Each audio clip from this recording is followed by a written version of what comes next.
지난 편에는 공영의 연봉 공개를 했고, 이번 편에는 이제 이영의 연봉 공개를 하려고 해. 뭔가 공영 에피소드가 되게 대기업을 찬사하는 내용이 되게 많았다고 느낄 수도 있는데, 실은 우리가 그런 걸 의도했던 건 아니고, 어디나 실은 다 장단이 있다고 우리도 분명히 생각하고 있기 때문에 감안해서 들어주고, 또 하나 더 감안해주면 좋을 게, 이게 그 당시의 연봉이잖아. 12년도, 13년도, 15년도. 지금이랑은 실은 굉장히 다를 수도 있거든. 이게 지금 그 회사가 이 연봉이다 이 얘기를 하는 건 아니니까. 그리고 내용을 조금 보면 좋을 게, 이게 실수령액을 기준으로 얘기한 것도 있고, 이제 계약 연봉을 가지고 얘기한 것도 있다 보니 숫자가 조금 다르다는 건, 보통 이게 계약 연봉을 얘기한 거냐 이제 실수령을 얘기한 거냐 요 차이일 거니까, 그걸 좀 감안해 줬으면.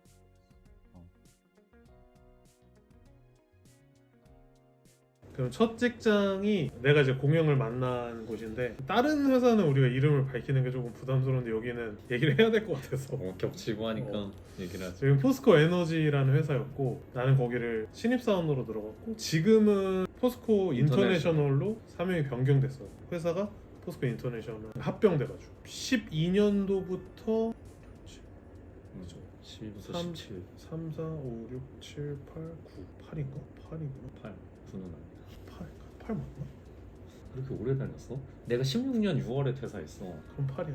그래? 포스코 에너지에서는 7년 정도 근무했고, 그러니까 딱 7년을 채웠어 나는. 그래서 만으로 6년을 근무했고 18년도 초에 퇴사를 했고, 실은 나머지 데이터는 기억이 잘 안 나고 마지막 연봉만 좀 기억이 나는데, 그때 이제 실수령으로 350만 원 정도를 받아서 그걸 내가 역산해 보니까, 그리고 이제 여기는 성과급이 거의 보장되어 있고 포함해 보면 5천에서 5,500 정도 받았던 것 같아. 이게 무슨 직급이야? 내가 퇴사할 때가 대리 2년 차였는지 3년 차에 나왔지. 내가 대리 3년 차에 나왔어. 근데 이제 원래 처음 계약했을 때, 그러니까 12년도에는 되게 낮았어.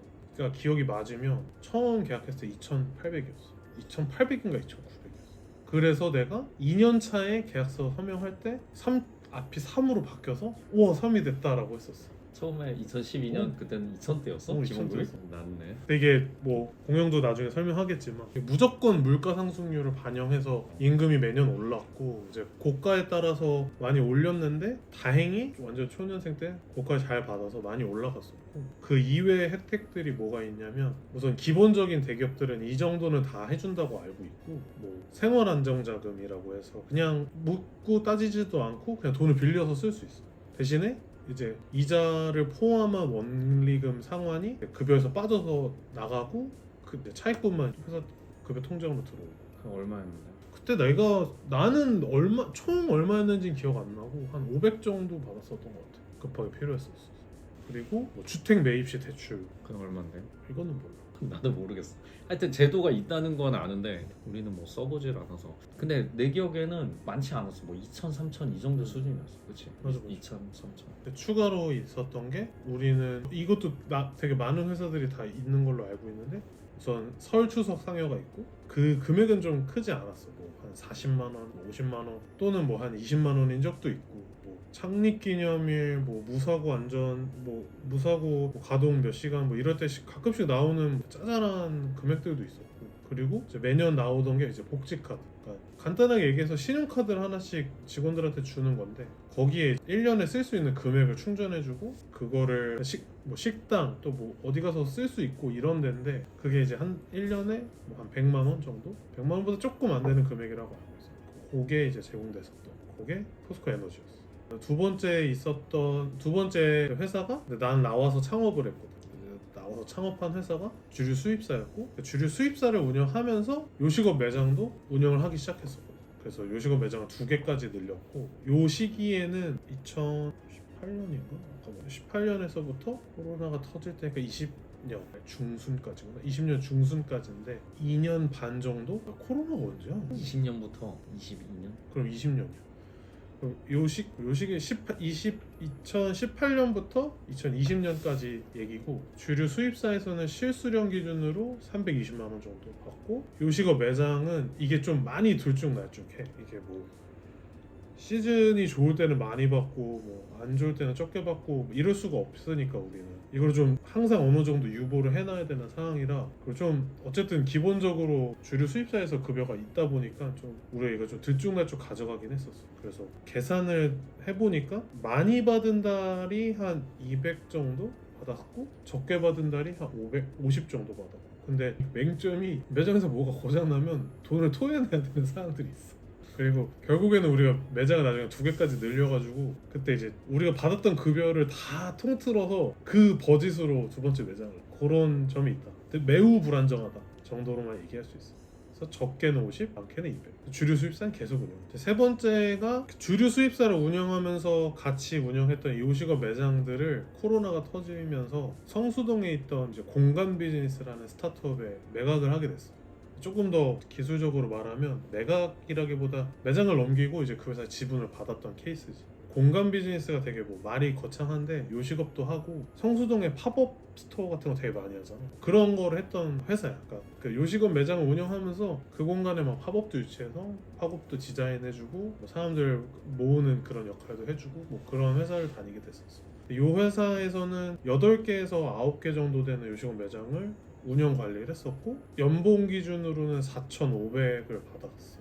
역시나 똑같이 주류 수입사는 계속해서 운영하고 있었기 때문에 이제 스타트업에서는 4,500을 받고 이제 주류 수입사에서는 실수령 기준으로 320을 이렇게 돈을 벌고 있었지. 형도 이제 스타트업 다녀봤으니까 알지만 복지가 없어. 그냥 진짜 없어. 그나마 있는 게 뭐 좀 자유 출퇴근 막 이런 거, 뭐 재택 뭐 이런 건데 실은 이게 코로나가 되게 많이 심해지면서 대기업들도 많이 하잖아. 근데 이 회사는 실은 그게 없을 때도 있었다고는 하는데 나는 코로나가 터지고 이 회사를 간 거라. 근데 여기는 아까 말했듯이 요식업 매장이 되게 많았거든. 8개, 9개. 근데 그 매장을 좀 할인해서 이용할 수 있는 게 되게 컸어. 할인폭을 내가 정했거든. 35%?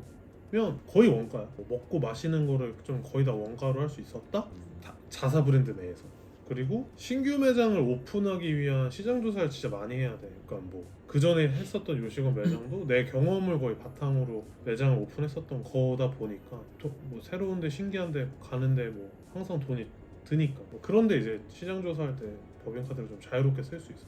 그리고 나서 네 번째 이직한 회사는 영국을 가자고 제안한 회사가 있었어. 그 회사가 MCN 스타트업 회사였고 이 회사 똑같이 이 회사를 다니면서 주류 수입사는 계속 운영하고 있었어.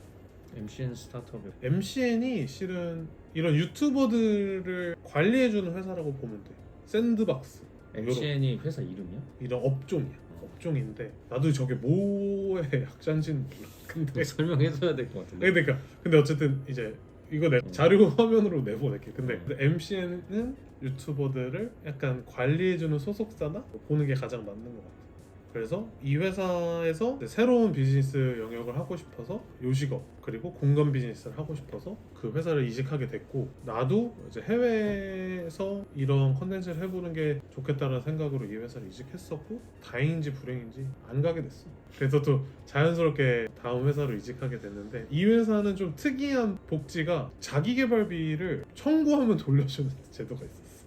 그래서 뭐 그거로 테니스를 배우시는 분들 있고 한도는 30만 원. 월 30? 생각보다 작진 않아. 그 돈으로 테니스 배우시는 분도 계시고 골프 배우시는 분. 나는 딱히 안 했어. 게으르잖아. 좋네. 그런 제도 좋은 것 같아. 마지막 스타트업은 요것도 성수동에 있었던 회사야. 요것도 공간 비즈니스를 하는 회사였고 여기서는 연봉 7천으로 들어갔어. 근데 스타트업들은 이게 복지라고 보기는 좀 어렵고 내가 근무 조건에 언제나 스탁 옵션들이 있긴 했었어. 근데 이 회사도 어쨌든 다음 그러니까 투자 라운드를 한 번 더 돌면 스탁 옵션을 포함하기로 되어 있었는데 스탁 옵션 풀들이 있어가지고 아직 뭐 그 단계를 가지 않고 나는 퇴사를 하긴 했어. 이 회사에서는 연봉 7천을 받았고 똑같이 이런 오프라인 공간을 기획하는 일을 했었어. 그래서 매장을 한 군데 오픈했었고 여기서는 대신에 완전 공간에 국한된 것만 하는 게 아니라 조금 더 넓은 범위의 사업 개발을 해서 진짜 뭐 이것저것 많이 했어. 지역들 돌아다니면서 버려질 위기에 뭐 농산물 같은 거 가지고 상품화하는 프로젝트도 했었고 많은 걸 했었어. 이상이야. 지금까지 이영의 연봉 공개 에피소드였고 두 사람의 이제 연봉 공개 시리즈는 여기서 끝났고 모르겠어. 다른 이제 초대해서 이제 다른 게스트들의 연봉 공개까지 할 수 있으면 좋겠는데 가능할지는 모르겠어. 우선 지금까지 시청해주셔서 고맙고 다음 편으로 찾아뵙겠습니다.